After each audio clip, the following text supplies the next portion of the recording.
Hi, welcome to our channel. Dollar dreams వాటిని సాకారం చేసుకోవాలని చాలామంది అనుకుంటూ ఉంటారు. ఇంతకుముందు అయితే వాటిని సాకారం చేసుకోవడానికి ఉన్న దారులన్నీ ఉన్నాయా అని అన్వేషించి వాటిని పట్టుకుని వెళ్తూ ఉండేవాళ్ళు అమెరికాకి. కానీ డొనాల్డ్ ట్రంప్ వచ్చిన తర్వాత అటువైపు వెళ్ళటానికి కాస్త ఆలోచిస్తున్నారు. ఎందుకు?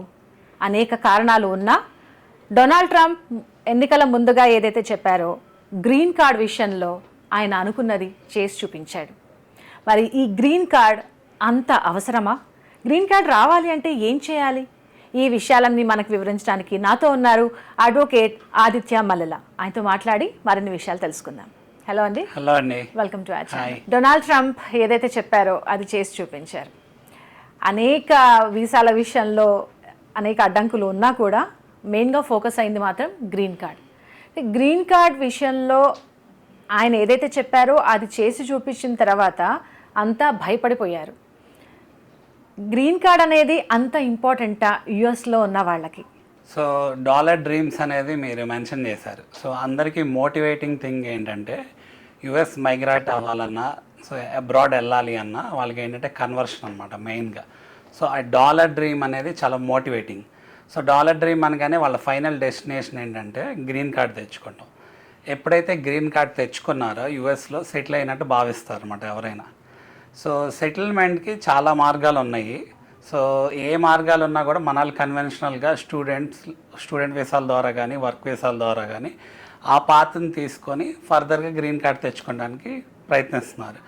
అయితే ఈ మార్గాల్లో వాళ్ళకి వచ్చే ఛాలెంజెస్ ఏంటి, వీసాల్లో ఏం ఛాలెంజెస్ ఉన్నాయి, ఇంతకుముందు రూల్స్ ఏంటి, ఇప్పుడైనా రూల్స్ మానేయాలి ఏంటి, మన కాన్వర్సేషన్లో ఫర్దర్గా మాట్లాడుకుందాం. అయితే డొనాల్డ్ ట్రంప్ వచ్చినాక లా అనేది బాగా ఎన్ఫోర్స్మెంట్ జరిగింది. సో ఎప్పుడు రూల్స్ అండ్ రెగ్యులేషన్స్ మనకి యూఎస్కి చూసుకుంటే స్టాండర్డ్గా స్టెబిలైజ్డ్గా ఉంటాయి.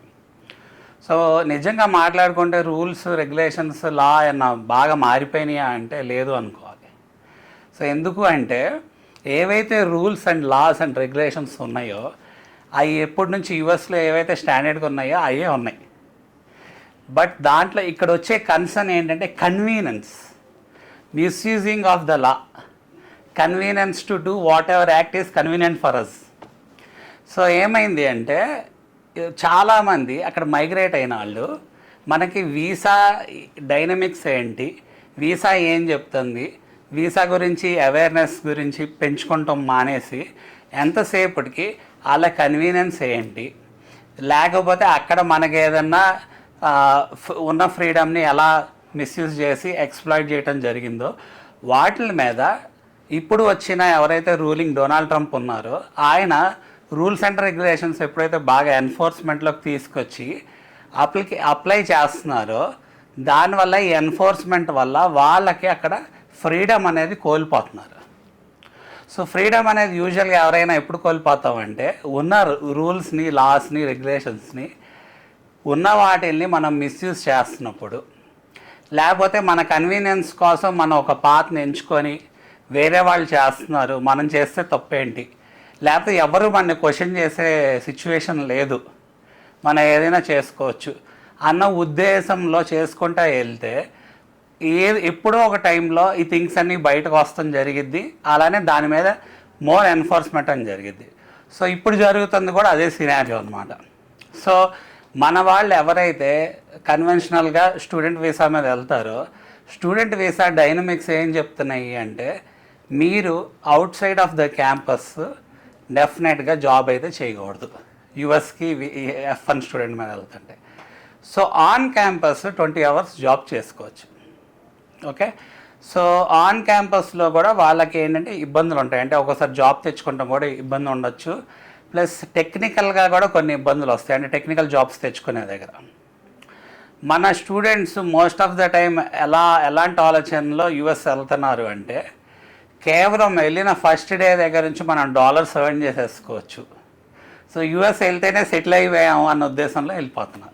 ఇక్కడ తీసుకున్న లోన్ని మనం త్వరగా ఫినిష్ చేయాలి అంటే అక్కడికి వెళ్ళి మనం ఎక్స్ట్రా ఏదైనా జాబ్ చేయాలి. సో మీరు చెప్పినట్టు ఏంటంటే కన్వీనియన్స్, అలానే ఏంటంటే వాళ్ళకున్న ఫైనాన్షియల్ కన్స్ట్రెయిన్స్, బర్డెన్స్ గురించి మాట్లాడుకుంటే if you want to show some empathy towards them, what you set is right. So ఏమనుకుంటున్నారు అంటే మనకి గనక ఒక ఫస్ట్ సెమ్ కనుక మనం డబ్బులు సమకూర్చుకోగలిగితే పేరెంట్స్ దగ్గర నుంచి డబ్బులు తెచ్చుకోగలిగితే, లేకపోతే బ్యాంక్ లోన్ ద్వారానో లేకపోతే గవర్నమెంట్ సపోర్ట్ తీసుకోనో కొంత మనీని కనుక స్పాన్సర్ చేయించుకోగలిగితే అక్కడికి వెళ్ళి ఎలాగోలాగా సర్వైవ్ అవ్వాలి అనేది వాళ్ళ ఉద్దేశం. పేరెంట్స్ మీద బర్డెన్ ఉండకూడదన్న మంచి ఆలోచనతోనే మన వాళ్ళు అక్కడ ఆలోచన మంచిదే, కాకపోతే మన వాళ్ళు వెళ్ళేది ఏంటంటే స్టూడెంట్ వీసాకి. స్టూడెంట్ వీసాలో ఏమని పెట్టి వెళ్తాము అంటే, నాకు ట్యూషన్ ఫీ ఇబ్బంది ఏమీ లేదు, నేను ఏంటంటే ఫీజు కడతానికి ఇబ్బంది లేదు. సో నాకు ఏంటంటే పర్టికులర్ పర్సన్ ఈ స్పాన్సరింగ్ ఫర్ మై ఎడ్యుకేషన్, నాకు ఎనఫ్ అమౌంట్ ఆఫ్ రిసోర్సెస్ ఉన్నాయి. సో నాకేం అడ్డంకి రాదు, మధ్యలో నేను ఏం మానేయాల్సిన సిచ్యువేషన్ కూడా లేదు. ఎందుకంటే నాకు మా పేరెంట్స్ స్పాన్సర్ చేస్తున్నారు, లేకపోతే ఆల్రెడీ అక్కడ యుఎస్లో ఉన్న మా అంకుల్ ఎవరన్నా స్పాన్సర్ చేస్తున్నారు నా ఎడ్యుకేషన్కి, ప్లస్ నాకు ఇంత బ్యాంక్ బ్యాలెన్స్ ఉంది, ఆల్రెడీ అక్యుములేటెడ్ ఫండ్ ఉంది అని డిక్లేర్ చేసి మనం యుఎస్ వెళ్తున్నాం స్టూడెంట్ వీసా మీద. డిక్లేర్ చేసి వెళ్తుంటే అప్పుడు దాన్ని బేస్ చేసుకునే వాళ్ళు మనని రమ్మని చెప్పి ఒప్పుకుంటున్నారు. వాళ్ళు ఎందుకు ఒప్పుకుంటున్నారు అని మనం మాట్లాడితే దానికి రకరకాల కారణాలు ఉంటాయి. ఎందుకు అంటే వాళ్ళకి అక్కడ ఒక 7,000 నుంచి 10,000 యూనివర్సిటీస్, కాలేజెస్ ఇవన్నీ ఉన్నాయి. మరి అవన్నీ సర్వైవ్ అవ్వాలి అంటే మనం ఒక రకంగా చెప్తే మనం ఇండియన్స్ వాళ్ళ ఎకానమీని పెంచి పోషిస్తున్నాం నిజంగా మాట్లాడితే. సో వాళ్ళ యూనివర్సిటీస్ అన్నీ నడవాలి కాబట్టి. బట్ దాని డైనమిక్స్ ఏంటి? స్టూడెంట్ వీసా మీద వెళ్తున్నాం అంటే దేనికి వెళ్తున్నాం? చదువుకోవడానికి వెళ్తున్నాం. చదువుకోవడానికి వెళ్తున్నప్పుడు మన వాళ్ళు ఏం చేస్తున్నారు, ఏదో ఒక యూనివర్సిటీ తక్కువ ట్యూషన్ ఫీ ఉన్న యూనివర్సిటీకి వెళ్ళిపోదాం ఫస్ట్ థింగ్. లేకపోతే ఎవరో ఒక ఎడ్యుకేషనల్ కన్సల్టెంట్ మనకి ఏదైనా యూనివర్సిటీ సజెస్ట్ చేశాడు అనుకోండి, టైఅప్ ఉన్న యూనివర్సిటీ, మనకి అకాడమిక్స్ పరంగా మనం అంత క్వాలిఫైడ్గా లేకపోయినా మనం ఏం చేస్తామంటే నన్ను ఎలాగోలాగా పంపించేసేయి అన్న, నన్ను ఎలాగోలాగా పంపించేసేయి. సో పంపించేస్తే నేను అక్కడ వెళ్ళి ఏదో ఒకటి కింద మీద పడతాను అన్న ఆలోచనలో ఉన్నారు. ప్లస్ ఎవరైతే ఇంతకుముందు ఆల్రెడీ వెళ్ళి సెటిల్ అయ్యారో, సెటిల్ అయిన వాళ్ళు కూడా అక్కడ ఎవరైతే ఇప్పుడు సెల్ఫ్ ఎంప్లాయిడ్గా ఉండి లైక్ రెస్టారెంట్స్, లేకపోతే hotels, grocery stores, gas stations, pharmacy stores, ఇలాంటివన్నీ నడిపే వాళ్ళు కూడా లోకల్ వాళ్ళని హైర్ చేసే కంటే ఈ స్టూడెంట్స్ని హైర్ చేస్తే వాళ్ళు ఏంటంటే తక్కువకి వస్తారు, తక్కువ డాలర్స్కి పర్ అవర్కి వచ్చేస్తున్నారు.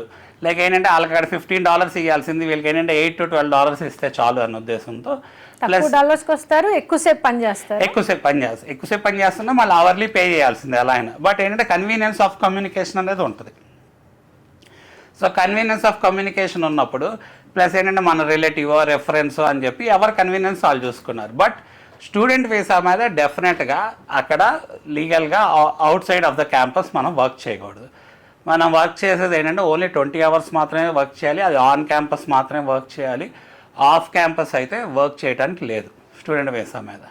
సో ఈ విషయాన్ని గుర్తించక వాళ్ళు ఏమనుకుంటారు అంటే డాలర్స్ ఎర్న్ చేయడం కోసం డే 1 నుంచే ఇల్లీగల్గా పార్ట్ టైమ్స్ చేసి మనం డబ్బులు ఎర్న్ చేస్తే మీరు అన్నట్టు కొంత లోన్ అమౌంట్ ఏదైతే ఉందో, లైక్ ఇప్పుడు మాస్టర్స్కి వెళ్ళారనుకోండి ఒక 35 to 50 lakhs, 50 to 70 lakhs, పెద్ద యూనివర్సిటీస్కి వెళ్ళే కొంత ట్యూషన్ ఫీ ఎక్కువ ఉంటుంది. సరే వాళ్ళకి స్కాలర్షిప్స్, ఫీ వేవియర్స్, లేకపోతే ఏదైనా టీచింగ్ అసిస్టెంట్షిప్, రీసెర్చ్ అసిస్టెంట్షిప్ అలాంటివి వచ్చినాయి అనుకోండి, వాళ్ళకి కొంత కవర్ అయిపోద్ది. బట్ రాని వాళ్ళు అందరూ అదే కేటగిరీలో పాడరు కదా, ఎందుకంటే ఏదో ఒకటి అక్కడ సర్వే అవుదామని వెళ్ళే వాళ్ళకి. స్టూడెంట్స్ గుర్తుంచుకోవాల్సిందంటే అక్కడ లాస్ని మనం ఎప్పుడు అబైడ్ చేయాలి. అబైడ్ చేస్తే లీగల్గా మనకి ఏ ఇష్యూస్ ఉండవు. ఎవరైతే అబైడ్ చేయట్లేదో వాళ్ళకే ఈ ఇష్యూస్ అన్నీ వస్తున్నాయి. సో ట్రంప్ రాగానే ఏదో అయిపోతుందని చెప్పేసి అక్కడున్న మన వాళ్ళు, ఇక్కడున్న వాళ్ళ పేరెంట్స్ చాలా భయపడిపోయారు. సో వాళ్ళ లాస్ని ఎవరైతే వైలేట్ చేస్తారో వాళ్ళు భయపడాలి, కానీ మిగతా వాళ్ళు అంత భయపడాల్సిన అవసరం ఏమీ లేదని అంటారు. అంతే అండి, డెఫినెట్గా. So coming to green card ఏదైతే ఉందో ఆ విషయంలో చాలామంది అనేక డౌట్స్, అసలు ఏమైపోతుంది ఏంటి అని భయపడిపోవడాలు, అనుమానాలు చాలా జరిగిపోయాయి. సో థ్యాంక్ యూ ఆదిత్య గారు. గ్రీన్ కార్డ్కి సంబంధించి మనం మళ్ళీ నెక్స్ట్ ఎపిసోడ్లో ఫర్దర్ వీడియోస్లో మాట్లాడుకుందాం మనం. సో గ్రీన్ కార్డ్కి సంబంధించి మరో ఎపిసోడ్లో మళ్ళీ మీ ముందుంటాం. చూస్తూనే ఉండండి మా ఛానల్ని.